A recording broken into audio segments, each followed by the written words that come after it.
தொடர்ந்து அமெரிக்காவினுடைய போர் நிலைகள் மீது தாக்குதல் நடத்துவதாக அறிவிக்கப்பட்டிருக்கின்ற நிலையில் ஹோமூஸ் நீரிணையில் அமைந்திருக்கின்ற குவெஷிம் ஐலாந்து பகுதியில் அமெரிக்கா மேற்கொண்ட தாக்குதல் மத்திய கிழக்கில் ஈரான் மேற்கொள்ள முயன்ற தாக்குதல்களுக்கு பதிலடியாக நடத்தப்பட்டதாக அமெரிக்க மத்திய கட்டளை தலைமையகம் சென்ட்காம் தெரிவித்திருக்கின்றது. சென்ட்காம் வெளியிட்டிருக்கின்ற தகவலின்படி ஈரான் குவைத் நோக்கி 2 ஏவுகணைகளையும் பாரேன் நோக்கி 3 ஏவுகணைகளையும் ஏவியதாக தெரிவிக்கப்படுகிறது. அவை அனைத்தும் இடைமறிக்கப்பட்டிருப்பதாகவோ அல்லது இலக்கை அடையும் முன் சிதறியிருப்பதாகவோ தெரிவிக்கப்பட்டுள்ளது. இதற்கு பதிலளித்திருக்கின்ற ஈரான் பிராந்தியத்தில் உள்ள அமெரிக்க ராணுவ தளங்கள் மற்றும் உலங்கு வானூர்திகளை ஏவுகணைகள் மற்றும் ட்ரோன்கள் மூலம் தாக்கியதாக அறிவித்திருக்கின்றது.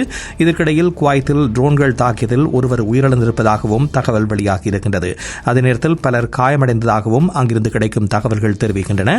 குவைத் சர்வதேச விமான நிலையம் உட்பட பல கட்டடங்கள் சேதமடைந்ததாகவும் இப்பொழுது குவைத்தினுடைய வெளியுறவுத்துறை அமைச்சகம் செய்தி வெளியிட்டிருக்கின்றது.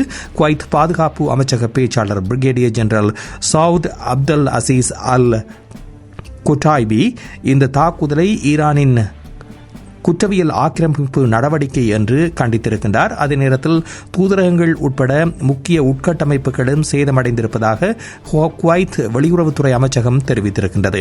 அமெரிக்காவின் தாக்குதலில் இந்த தீவில் அமைந்திருந்த ஈரானிய ராணுவ தரை கட்டுப்பாட்டு நிலையம் இலக்காக கொள்ளப்பட்டதாக சென்ட்காம் தெரிவித்திருக்கின்றது. அதே நேரத்தில் பிராந்திய கடல் வழித்தடங்களில் பயணித்துக் கொண்டிருந்த பொதுமக்கள் மற்றும் கப்பல்களை நோக்கி ஏவப்பட்ட 3 தாக்குதல் ஏவுகணைகளையும் அமெரிக்க படைகள் சுட்டு வீழ்த்தியிருப்பதாக தெரிவித்திருக்கின்றது.